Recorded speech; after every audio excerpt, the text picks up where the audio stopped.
So welcome everyone to this year's Pittsburgh Mathematical Horizons lecture. My name is Carl Long-Erickson and I'm on the faculty of the Department of Math here at Pitt. We all want to welcome you very warmly to the campus.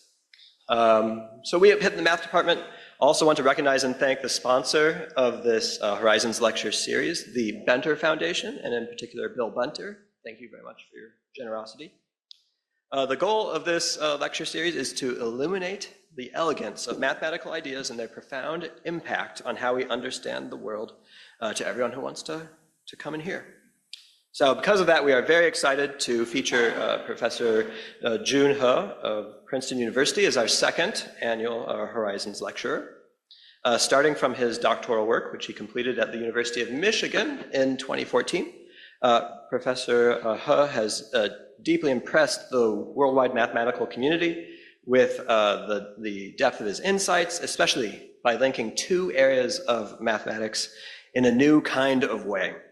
These areas are algebraic geometry, which is the study of shapes formed by polynomial equations, and combinatorics, which is the study of the counts of arrangements of discrete structures and related things. This kind of link was the key to the first big named conjecture Professor He was involved in proving, the Heron-Rota-Welsh conjecture.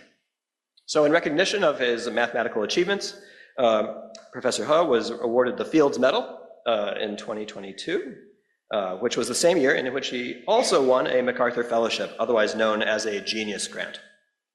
And although genius plays some role in mathematics, most mathematicians like Professor He collaborate intensely and broadly with a diverse array of fellow mathematicians, and mathematics is really not a go-it-alone solo pursuit. And in thinking of what to say one word about Professor He's work, I was struck most by a quote from one of his collaborators, who works with him very closely, and which you can find in a lovely biography, by the way, of Professor He, which is published online in Quanta magazine. It's a really nice publication, free, no paywall. So according to his collaborator, Professor Federico Ardila Mantilla, he says, mathematicians are a lot like artists in that we're looking for beauty. But I think in Professor He's case, it's really pronounced. And I just really like his taste. He makes beautiful things. So Professor He's lecture today is titled Projection Areas of Four-Dimensional Shapes. I think all of us are anticipating that we will experience some beautiful things as he illuminates some three-dimensional shadows of four-dimensional shapes. Now, if something piques your curiosity, I'd say hold your question to the end and we can line up at the two microphones here, and happy to take questions at the end. So let's welcome Professor Jun He.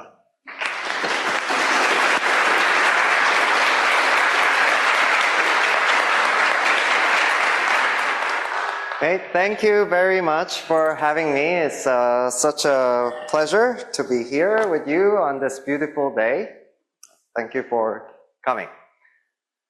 So today I'm going to tell you about projection areas of four-dimensional shapes. Among one of them is convex bodies, and I'll also show you some other objects. I can see that there is an unusually broad spectrum of people who are interested in mathematics sitting in the audience today, from many world-class experts in mathematics to some fellow human beings who are relatively new to this planet. So I'll try to be compatible with that in giving you a broad spectrum of mathematics, some of them fairly elementary and easy to appreciate, and some others quite near to the cutting-edge research in areas like algebraic geometry. So all of this came up when lunch table, mostly, at a special program that we ran at the Institute for Advanced Study in Princeton. And on that table, there were my friends, Daoji Huang, Mateusz Mialek, Botong Wang, and Shuda Wang. So we actually started from what most people would consider a fancy or difficult mathematics, a problem in algebraic geometry. And then we realized that the same problem is very, very closely related to an elementary and concrete problem on convex bodies living inside four-dimensional shapes. And roughly speaking, the two problems have comparable difficulty. And in an even more rough sense, the two problems are actually two sides of the same coin. And I'll try to explain how we came to that conclusion. What can we say about the part that we do understand now, and what part we do not yet understand? Okay, so this is the more elementary version of the problem that we came up. And it is about a convex body in a four-dimensional Euclidean space R to the 4. So first of all, when somebody says a convex body, it means a subset of a space, R3, R4, R2, with a property that if you pick any 2 points on your set, then the entire line segment joining the 2 points should lie in the set. So for example, a round bowl would be a convex body. The convex polytopes like icosahedron, dodecahedron, cube, simplex, these are convex bodies as well. And the problem asks the following. Suppose you have a four-dimensional space, R4 would be my notation, and then I look at coordinate projections. So I have a four space, so I have four coordinates, maybe x, y, z, w, or x1, x2, x3, x4, four real numbers, and then I'm going to do the coordinate projection by forgetting two of the four coordinates. Then I would be projecting R4 to a plane, R to the 2. And in how many different ways can I do that? I can do that in 6 different ways. I can forget 1, 2, 1, 3, 1, 4, 2, 3, 2, 4, or 3, 4. I consider all of them at the same time. And for each one of those projections, my convex body in 4 space will have a shadow in the plane, R to the 2. And that shadow is a planar convex body, and I can certainly measure its area. Let me call the area P12 if it is obtained from 1, 2 projection, and so on.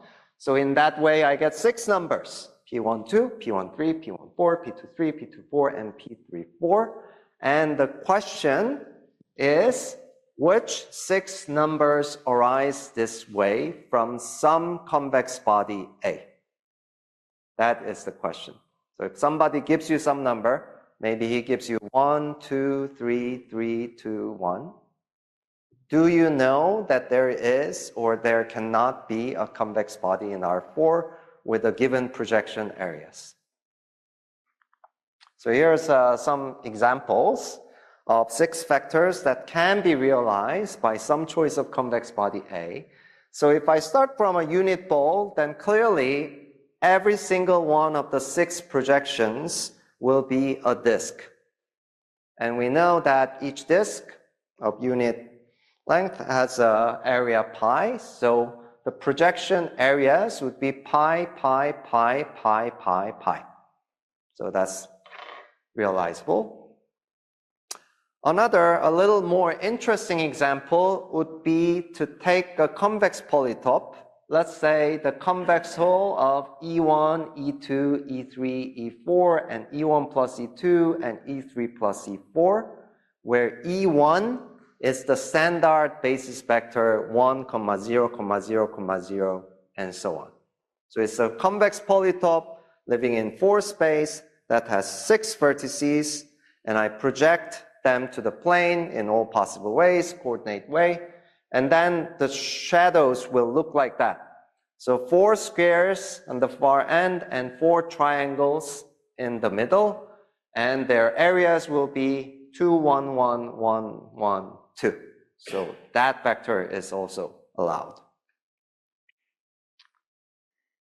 The case of convex polytopes as opposed to general convex bodies is particularly pleasant to work with in the context of this problem because it's so very easy to compute the projections.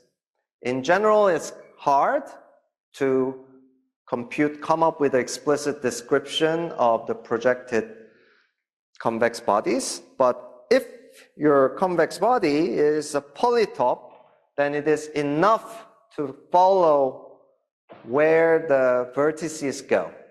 Then the image will simply be the convex hull of the vertices. So that would be the illustration of how I came up with the solution, the two squares on the side and triangles in between. You just follow the vertices because they determine all projections. So this is one way of sort of visualizing four-dimensional convex polytopes. You cannot really see them, but you can see any one of its projections simply by plotting their vertices. Okay. So this would be the slide about the parallel story in algebraic geometry. So algebraic geometry is an ancient field that describes the geometry of the space that you get as a solution to a system of polynomial equations. It has been developed into a very sophisticated field. It uses a very high-tech machinery in modern mathematics. But for today's talk, I will not need that much. So I'll give you a 5-minute introduction to algebraic geometry to understand the problem. And if you do not understand some of the things that I say about algebraic geometry, I suggest tweaking your own definition of what it means to understand something and to make the talk enjoyable. So I hope this has a feasible solution. Only people who are interested in mathematics has a such harsh definition of what it means to understand something. And let's not ruin the 1 hour. So suppose I have a complex number, and that's algebraic geometer's favorite number system to work with, because every polynomial in one variable has a solution in it, and look at 4 copies of it and make a 4-dimensional space, so to speak. So instead of r to the 4, I consider c to the 4. And inside that space, I look at the solution set to a system of polynomial equations, f1 to fk. I don't care how many equations I have.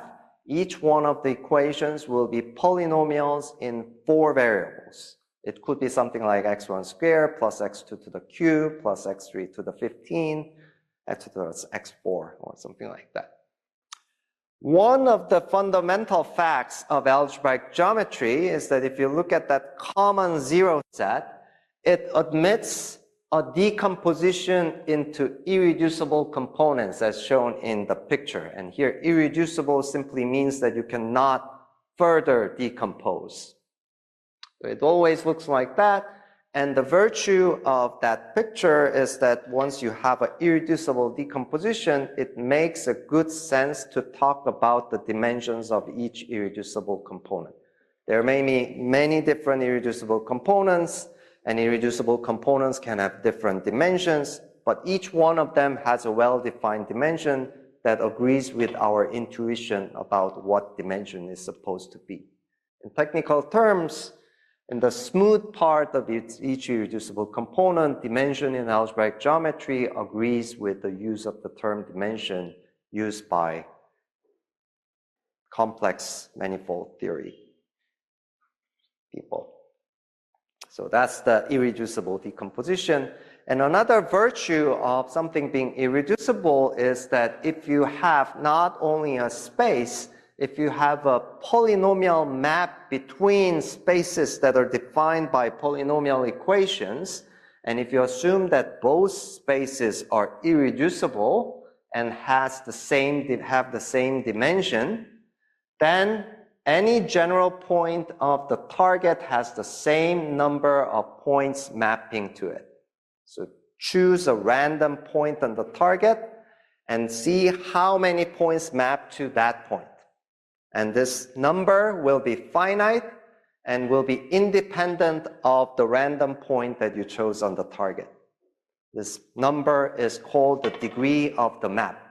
If you have seen the term or heard about the term covering spaces in the context of topology, the catch here is that any algebraic map between two spaces of the same dimension is almost like a covering map. So long as you choose a general point on the target, it's like a covering map.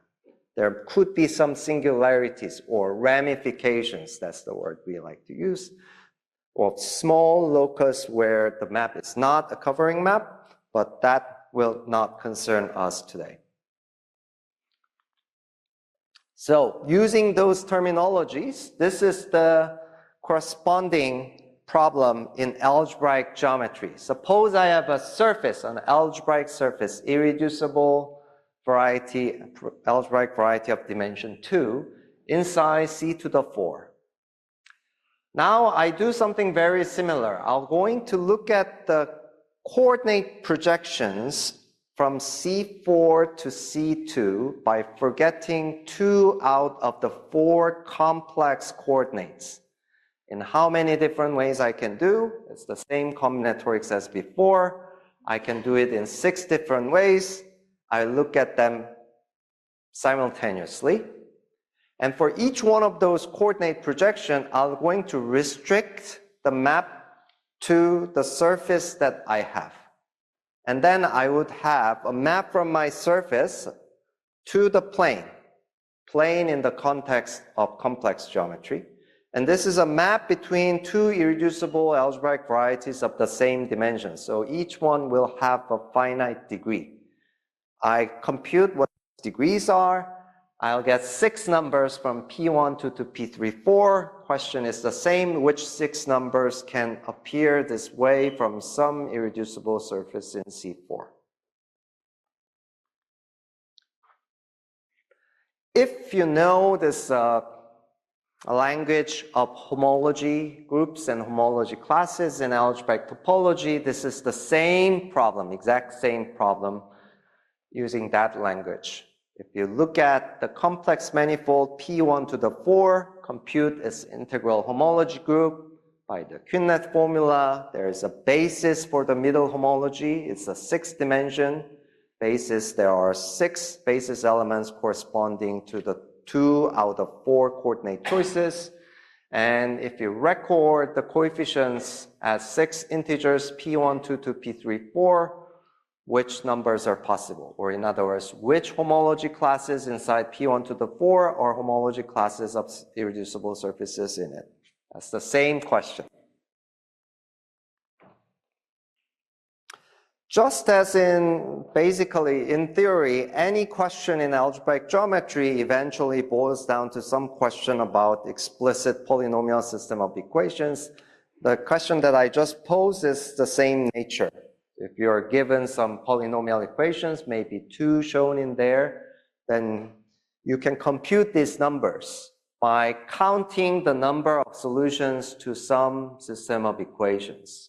So if I choose a general point on the target of the projection, that's like plugging in x1 and x2, some general complex numbers, and then I get 2 polynomial equations in 2 variables, let's say x3 and x4, and one of them is linear, let's say, you use it to eliminate one of the variables, plug it into the other, and then clearly the number of solutions of the one variable polynomial equation you get in the end, it will have certain number of solutions, and that number should be given by the degree of the polynomial equation, which is given by the maximum of B3 and B4. You can do the same computation for all the 5 others. So in theory, given equations, these numbers can be explicitly computed, always. Okay, so I've told you 2 problems. I did not say anything about the solution. In order to tell you what the solution is, and the solution, to me, this shape is unexpectedly simple, and it has a somewhat unexpected form. and I'll try to explain what the answer is, starting with this very unusual looking definition. So start with the positive number p. It could be any number. And I'm going to define a set of 6 vectors. And I'm going to give a name or symbol to this set. I'm going to call it GR24TP. But let's not ask what is GR24. Let's not ask what is TP. And in particular, let's not ask GR24TP. I could have just called it some X or something. Let's put that as one single box there. And let's just declare it as a set of 6 non-zero numbers, P12 to P34, each one of them non-negative, satisfying the condition that if you multiply P1 to P34 and take the pth root of it, and same for P13, P24, and same for P14, P23, then the condition is that there is a triangle with side lengths given by those 3 numbers. Okay? That's the condition defining the set GR24TP. So I'm just singling out some set of 6 vectors satisfying some condition.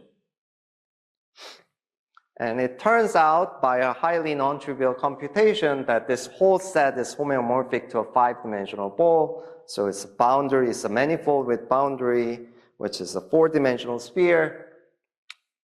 But that's not easy to see from the definition. One thing that is easy to see, if you have heard about this very famous theorem of Euclid or someone else's, that this condition on the existence of triangle is equivalent to the validity of the 3 displayed inequality called the triangle inequalities. So if you have 3 numbers, you know that there is a triangle exactly when, if you add 2 out of 3 numbers, and then it should be larger than the remaining number. So the condition is that. So let's test out. If you remember our projection areas pi, pi, pi, pi, pi, pi. Suppose this Pij or pi, plug in everywhere, then you see that clearly all the inequalities are satisfied. And in fact, it's strictly satisfied, no matter what your p is. So the conclusion is that that vector is in the interior of GR24TP, whatever your p is, so long as it's positive. On the other hand, if you remember our polytope example, you have a 2, 1, 1, 1, 1, 2, then that's sometimes satisfied, sometimes not satisfied, depending what your p is. And the boundary case is p is equal to 2. If p is equal to 2, the square root of the pairwise product is 2 and 1 and 1, because I'm taking the square root of 4 and square root of 1 and square root of 1. And you know that there is a degenerate triangle with side lengths 2, 1, 1. So that's the boundary case. And here is the answer to the first question I have posed on the convex body in R4, answering the realization problem for projection areas. The statement is that there is a convex body A inside R4 with given projection area Pij, if and only if the 6 numbers Pij satisfy the displayed triangle inequality with P is equal to 2. So if somebody gives you 6 numbers, how do you know if there is convex body? You multiply P1 to P34, take a square root. You multiply P13, P24, take a square root. You multiply P14, P23, take a square root, and see if the triangle inequalities are true. And this is if and only if condition. So if you want to prove something like this, you have to prove 2 different things. First, you have to prove that if there is a convex body A, then the triangle inequalities must be true. And to show the other direction, you have to show that if somebody gives you 6 numbers satisfying the triangle inequality, you have to find the convex body with the given projection areas.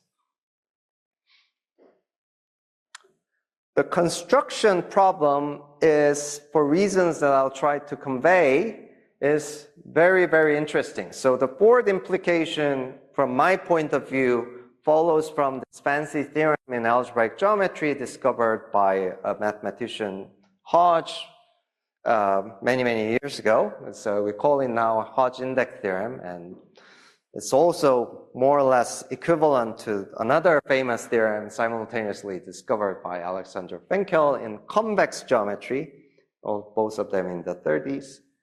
And I want to spend more time on the converse implication, on finding the convex body with given projection areas. And this problem, I think, has still a lot of mysteries in it. So suppose somebody gives you 6 numbers, let's say 3, 2, 1, 1, 2, 3. Your job is to come up with a convex body, and I assure you that it is possible, that has projection area 3 and 2 and 1 and 1 and 2 and 3. I've tried this particular case for like 2 months, couldn't find the solution. And of course I have asked ChatGPT. And of course I have upgraded my subscription to a $200 one. Because this is a fair problem, because it's one of those problems that may be hard to come up with a solution. But if somebody says, oh, this is a solution, then it's easy to check the solution. If the solution is polytope, it's super easy. Just compute the vertices where the vertices go and just compute the area. Is it 3 and 2 and 1 and 1 and 2 and 3? It's very easy to check. So it's a fair problem to ask for computers or any other human being. Okay. The second question that I pose in algebraic geometry, I was just going to briefly tell you what I know, but the most important takeaway is that the answer is not known, at least to me and everyone I know. And this is somewhat surprising to those who know the rapid development of algebraic geometry in the last 100 years or so. It's a very, very elementary question that you can ask, and algebraic geometers have developed all the sophisticated tools to study algebraic varieties, yet we do not know how to answer question number 2. What we do know how to answer is, well, the question is, which homology classes are the classes of surfaces inside P1 to the 4? We do not know. But we do know if we use rational homology instead of integral homology. So the statement is that there is an irreducible surface S in P1 to the 4 whose class is some multiple of the given homology class, and that is equivalent to the statement that Pij belongs to GR24T2. So it's exactly the same condition. And working up to a multiple or in rational homology is really necessary because some interesting classical geometry computation shows that there is no surface in P1 to the 4 with homology class 1, 1, 1, 1, 1, 3, but there is one with homology class 2, 2, 2, 2, 2, 6. So if you remember, the condition defining GR24T2 is a homogeneous condition. If you replace Pij by some multiple of them simultaneously, then it doesn't affect this condition. But this realizability problem for homology classes with integer coefficient is not a homogeneous problem. So that's why it is difficult. Okay. Now I want to convey this idea that there's something interesting going on in the boundary case where your Pij lies on the boundary of GR24T2. So to do that, I mean, you can already believe that something is interesting in a toy example where you consider the projection from R3 to R2. So you look at R3, you can literally look at it and look at projections to plane by forgetting one out of the 3 coordinates. Now there are 3 possibilities. Forget x1 or forget x2 or forget x3. And let's ask the same question, but in a much, much simplified setting. Somebody gives you three non-negative numbers, P1, P2, P3, and asks, okay, there will be a convex body in R3 with three projection areas, P1, P2, P3, for given P1, P2, 3. I assure you that this is possible. How are you going to find that three-dimensional body? Okay, that's the question. And I have tried this with various people at various mathematical stages, and 100% of them so far came up with the same solution, including myself and everyone on that lunch table. They always draw this picture after thinking about for a while, because cubes are so easy to compute projection areas of. So you just have to figure out what length you should choose. And every reasonable and mathematically refined people will say, oh, take the cube where the lengths are reciprocals of P1, P2, P3. And then the projection areas will be the projection areas will be pairwise product of those things. Well, it's not quite P1, P2, P3, but if I dilate the whole picture by multiplying everything by square root of a P1, P2, P3, I'll have to adjust the projection areas by square of that number, showing that I'll have the projection area P1, P2, P3. This is a reasonable solution, and it's almost correct. Almost in the sense that what if the given, one of the given number P1, P2, P3 was 0? Then your solution doesn't make sense. Well, you can try to approach the solution by taking your solution for ever smaller values of P1. Then you still don't know anything because you have a divergent solution. Your cubes blow up and it doesn't limit to anything, and you still have no idea. But it is still true that there is a convex body with given projection area 0, P2, P3, let's say. It is possible. That's something very similar happens in the projection area problem. So this is the linear algebra condition that is crucially used in the solution to the problem PQ1, which is that n by n symmetric matrix Pij is said to be Lorentzian if every entry is non-negative and the matrix has at most one positive eigenvalue.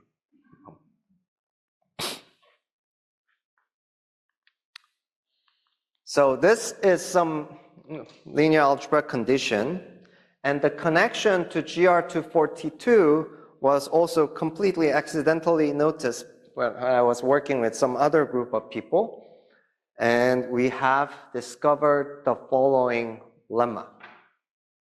The statement is that the 6 numbers P1, 2, 2, P3, 4 lies in GR242. Remember that that's the triangle inequalities after taking square roots of the pairwise products, is equivalent to saying that the 4 by 4 symmetric matrix with 0 diagonal entries and 6 off diagonal entries Pij has at most one positive eigenvalue. It's Lorentzian. So one thing that I think clearly distinguishes mathematicians from other disciplines of science, let's say, is how much joy mathematicians take when they accidentally discover that what they thought was their result was already known to very ancient, very dead, and very famous people who lived long time ago. And this is what happened to us, which was that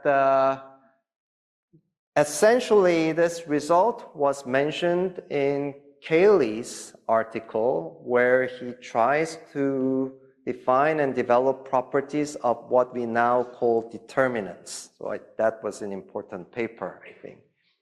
And then I think he was motivated by a more classical result, already very classical at his time, which is due to Heron of Alexandria. Those of you who are very into Euclidean geometry may have seen this, and the question is, somebody gives you a triangle of side lengths ABC, how do you compute this area in terms of ABC? And the answer given by Heron is something like this, okay, and then there's some fraction maybe, and then you take the square root, and inside the square root, there's a degree 4 polynomial in A and B and C. But he must have known that if you want to take the square root of something, that something better be non-negative. Otherwise, he might have had trouble. So whatever his polynomial is, he should have known that it is always non-negative whenever A, B, C satisfy triangle inequalities. And that's related to this statement. So I'll show you a proof, a sense of the proof. So if you want to show that some matrix has at most one positive eigenvalue, the key step is to show that determinant has the correct sign. Eigenvalues have plus, minus, minus, minus, then the determinant must be negative.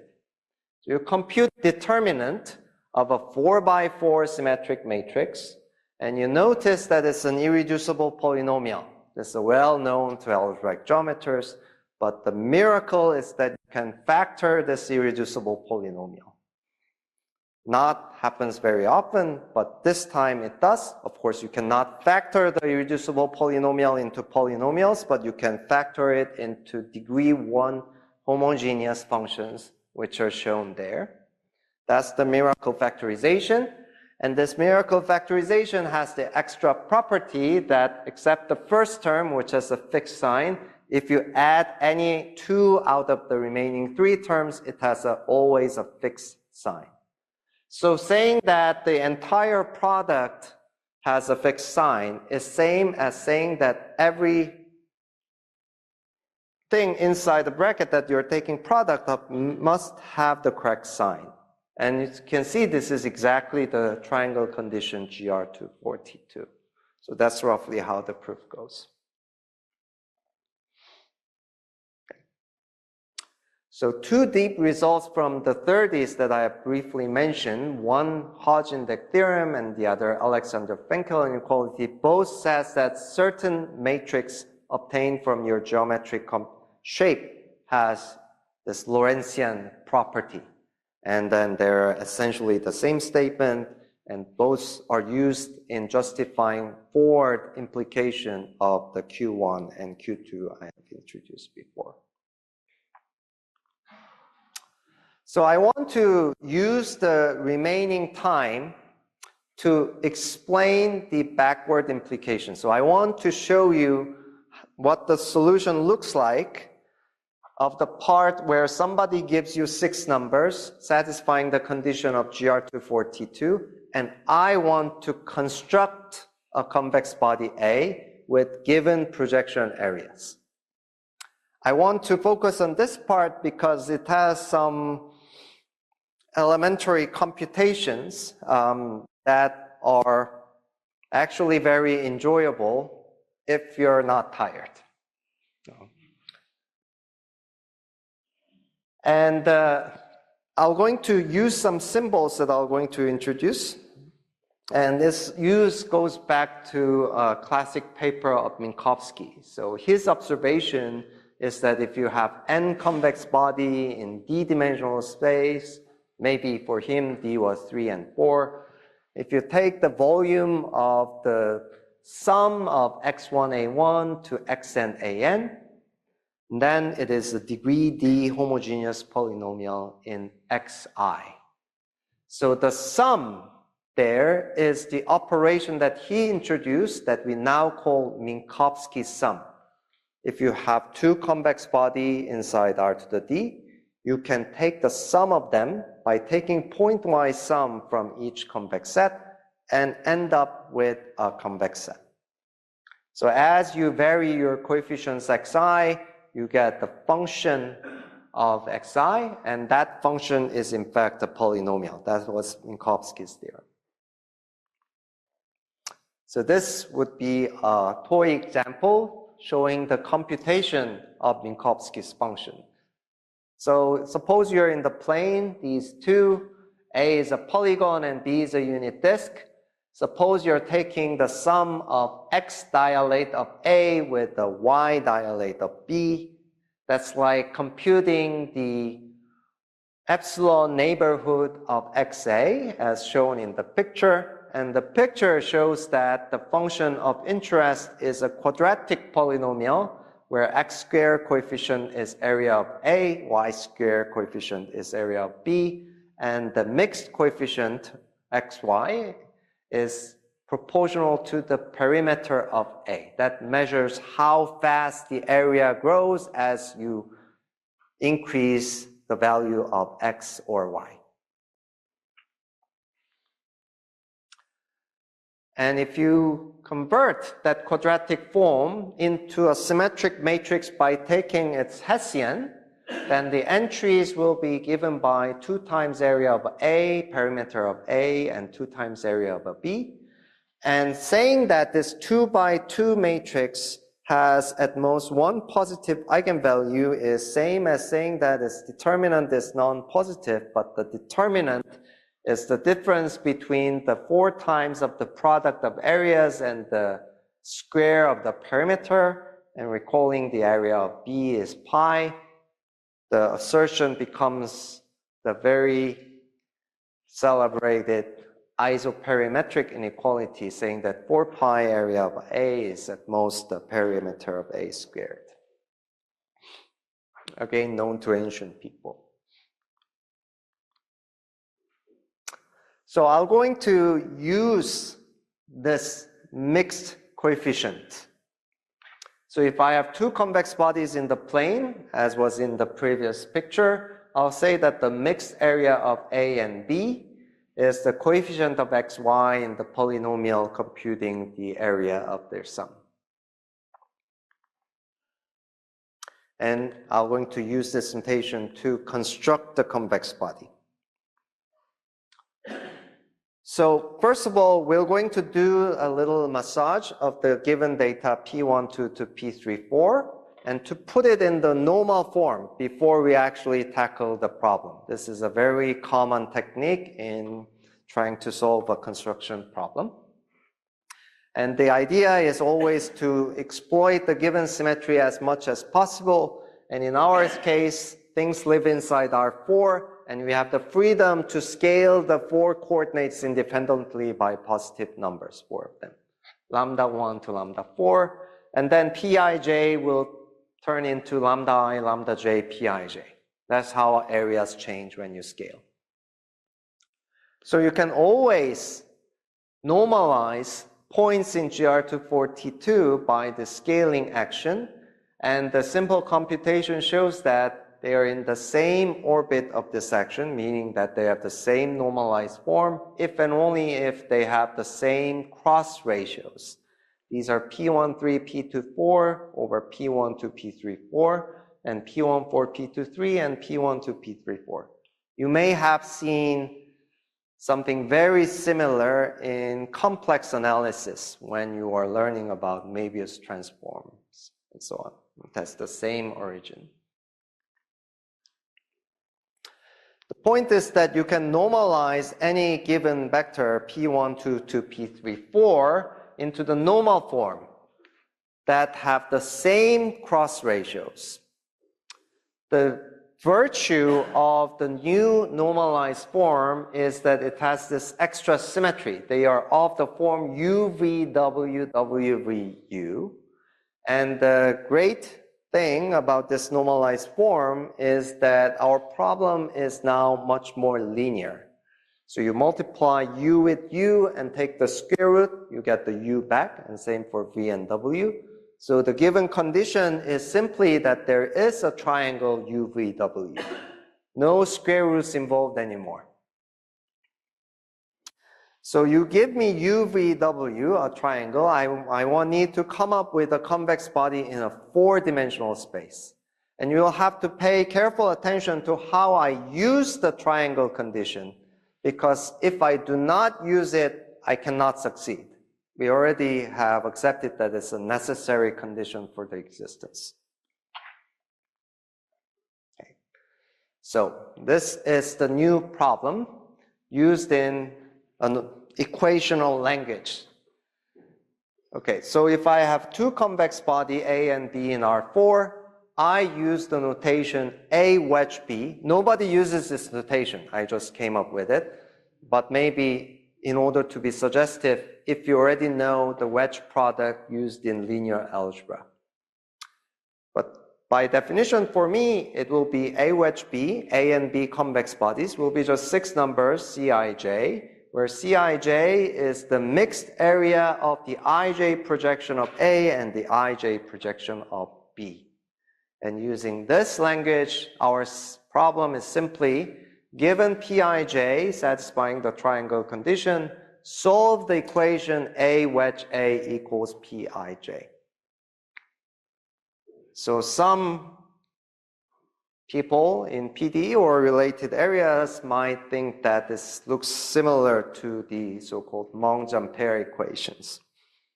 But in our setup, it is just a completely elementary geometry problem expressed in unusual symbols.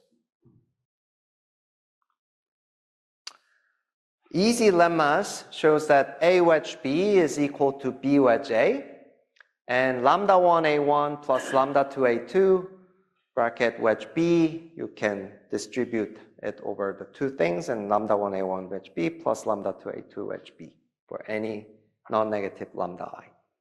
So two comments on these computational tools is that, first of all, if you know wedge product, you might be thinking that I'm missing a minus sign in the first displayed equation.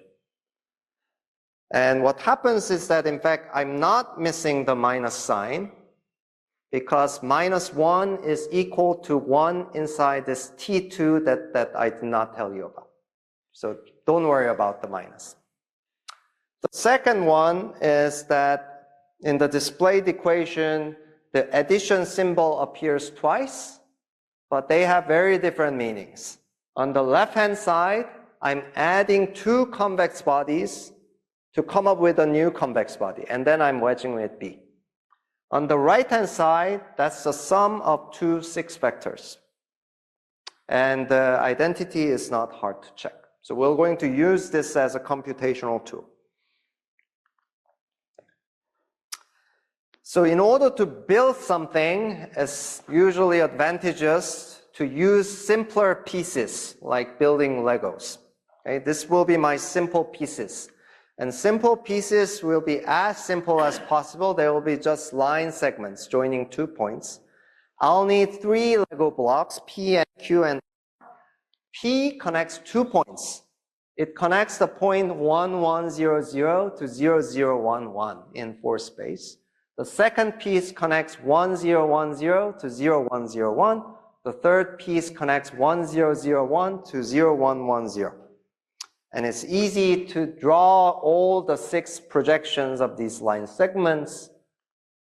And from that, it's easy to compute these wedge products of the line segments. P wedge Q is 1, 1, 0, 0, 1, 1. P wedge R is 1, 0, 1, 1, 0, 1. And Q wedge R is 0, 1, 1, 1, 1, 0. Trust me on this, and it's a straightforward computation. And we're going to use it to solve the existence problem. Okay, so let's solve the equation A wedge A equals Pij. How does it go? Okay, as promised, we start from the normalization. I put 4 in front of the normalization just in order to make the equations pretty. And then I make a bold guess. The guess that the solution can be obtained from these Lego pieces P and Q and R by choosing a suitable linear combination of them. I add X, P, Y, Q, and ZR. And the result will simply be a cube, but slanted in exactly that way with exactly that length X and Y and Z. If you make that guess, our task is to simply solve the equation. So if you compute A wedge A using the previous computational tools, you can get the expression on the right-hand side, but we already have computed P wedge Q and so on. So our 6 vector, the projection areas will be just this 6 polynomials in x and y and z. So, well, it's a long list, but it has a very beautiful symmetry. And our given problem is simply translates to the following algebra problem. Somebody gives you a triangle UVW, and you want to show that there is a solution to this polynomial system of equations. xy plus xz is 2u, and xy plus yz is 2v, and xz plus yz is 2w. And you want your solution to be non-negative, because otherwise xp plus yq plus zr doesn't make sense. But this is a straightforward computation. Well, you have 3 equations, you add all 3, and then you can figure out the sum of xy, xz, yz is equal to u, sum of u and v and w. You can substitute that back into pairwise sums to figure out the product xy and xz and yz. And xy should be u plus v minus w, xz is u minus v plus w, and yz is minus u plus v plus w. And this is where you finally use the given condition that there is a triangle UVW. The condition is precisely that the right-hand side of the equation is positive. Therefore, you can solve for individual x and y and z by straightforward manipulation. And the result tells you that there is a unique positive solution where x is the square root of u plus v minus w times u minus v plus w, and the reciprocal of minus u plus v plus w. Y is given by a similar expression where the reciprocal is put it on the second term, and z is given by the same expression where the reciprocal is given on the first term. So this is the part of the computation that I referred to earlier. So one thing very noticeable about this particular solution is that exactly the same phenomenon that we have seen in the 3-dimensional projection problem is happening here. Suppose somebody gives you Pij where the corresponding triangle happens to be degenerate. What is your 4-dimensional convex body? You don't know. This solution only makes sense when your triangle is non-degenerate, because otherwise you're taking the reciprocal of 0, and we have been told many times over many years never to divide anything by 0. So, and taking the limit of the solutions as the triangle becomes more and more degenerate still does not tell us anything, because the solution diverges. We are talking about larger and larger cubes inside 4 space that are slanted in a certain way, and it doesn't converge to anything. Okay. So we have been stuck at this stage for a long time, and then one of us did something remarkably smart, and the person was clearly not me. And what this person did was to find the particular solution for the boundary points, and that was a family of 4-dimensional polytopes with 16 vertices. And as you move these 16 vertices, the projection areas exactly sweeps out the boundary of GR242, which is essentially a 4-dimensional sphere. And this explains why the ChatGPT output of my previous experiment was for this particular point 321,123 was not very satisfactory, because I was trying the same thing, ChatGPT was trying the same thing, any sane person will start doing the same thing. Okay, you try to solve it using 4 vertices and hope that you're lucky. And well, if there's no solution, you try with 5 vertices. Okay, computations are more painful. You can still do it, but conclusion, no solution. Then you start doing with 6 vertices. Surely it will work this time, otherwise the statement is false, right? And then you do extremely painful computation, still no solution. The reality is that you have to use at least 16. Why? I'll not tell you. I don't know. But that's just the reality. It has to be 16 vertices in order to approach anything on the boundary. So that's the situation with the 4 spheres. And for extra, those who already know exterior algebra, the main theorem can be characterized as saying the following. GR24T2 is exactly the set of 6 vectors that you can express by A wedge B, where A and B are convex bodies in R4. So this is consistent with our understanding of GR, which is supposed to be the shorthand for Grassmannians of 2 planes in 4 space over the base T2. Usually in place of T2, we put fields like R or C or finite fields, but you can also plug in something like T2. This is thing called the hyperfield, which is even more fascinating, the fields, because there are many morphisms between these things, and they tell us something about the Grassmannians. Okay. So that was the end of the main story, but of course, this is supposed to be the easiest special case of the general problem that you can ask. So for example, you can go to the next dimension. You go to R5, maybe I try to project R5 onto plane R2. How many different ways can I do that? I compute 5, choose 2. There are 10 different ways. Somebody gives you 10 positive numbers and asks you, well, is there a 5-dimensional convex body with given projection areas? What is the answer? What you can, I think, surely expect is that whatever your answer is, the boundary cases of your answer will have extra subtlety. So the space of solutions, I would call it realization space of all convex bodies, is a huge infinite dimensional space, surely, but it has some interesting geometry in it that is preventing us or making us very hard to approach the boundary cases. There's a very narrow path toward the boundary. And at the limit, there is a very restricted room for solutions there.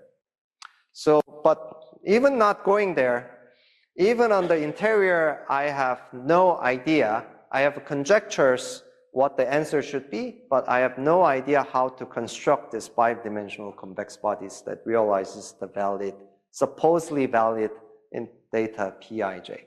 So, but this is an elementary problem that can attack in many, many different angles at people at many, many different mathematical levels and special areas. So I think this is a good thing to share. So I'll stop here. Thank you.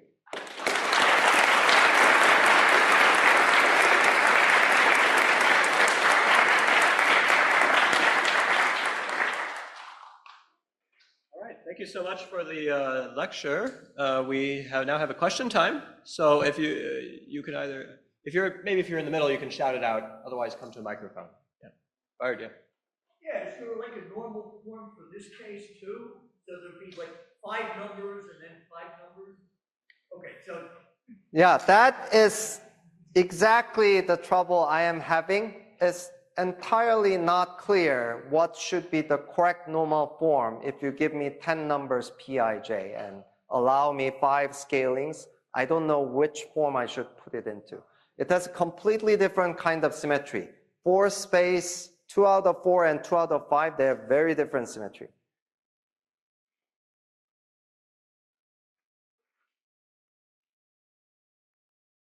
Yes? Why 4 dimensions?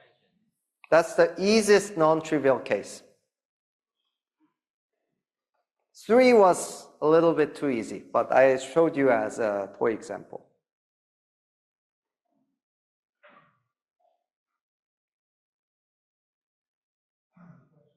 Yes? If you start with your body in 4 dimensions and project it onto 2-dimensional substance, and now rotate your body a little bit, you'll get different triangles each time you rotate. So you'll get a map from the rotation. That's right, yeah. To these triangles. Can anyone say anything about that map? I have no idea. I think the triangle moves in a very interesting way. Not boring way. Yeah.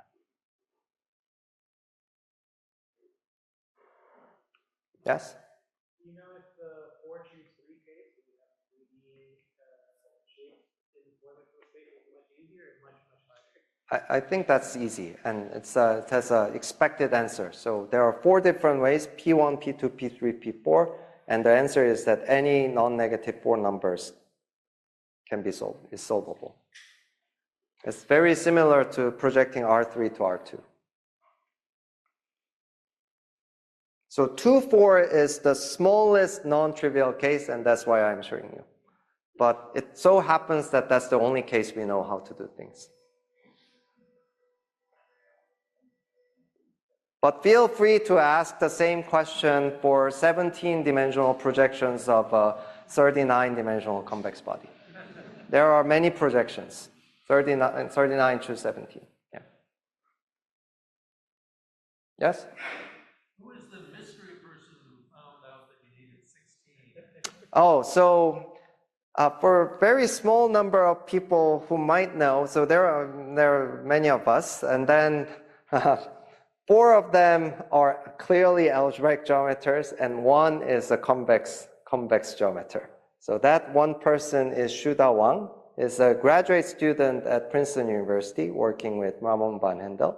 He had some insider knowledge how convex bodies work, or how convex polytopes work, that was beyond imagination of any algebraic geometers in the group, and somehow that worked.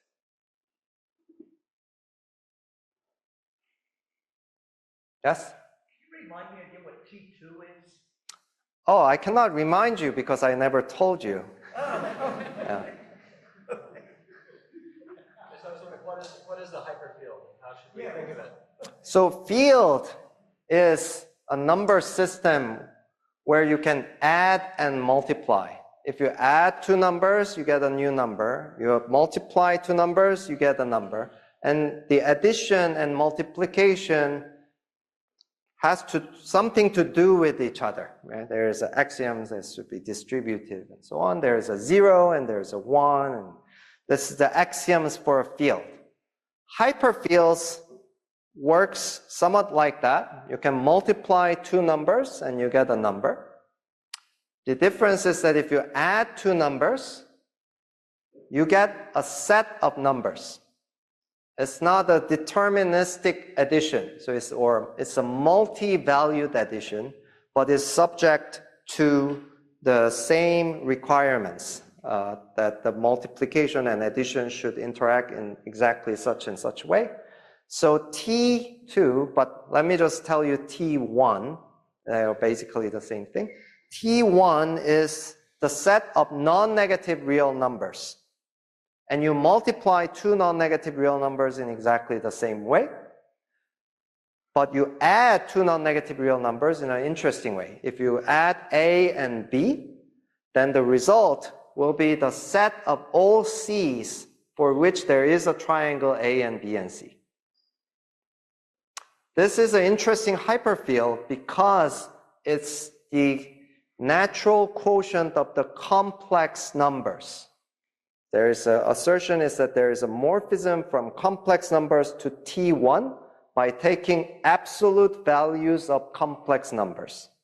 And the question would be, if you have 2 complex numbers, if you know each one of its absolute values, clearly you know the absolute value of their product. Take the product of absolute values. The question is, what do you know about the absolute value of the sum?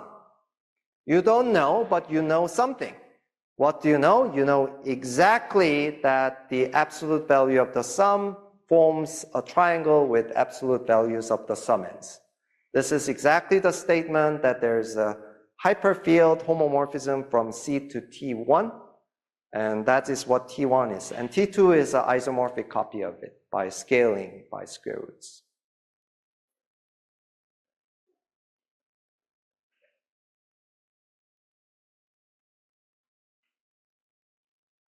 All right, well, thank you everyone for the questions. Thank you very much for the lecture. Let's thank our speaker again.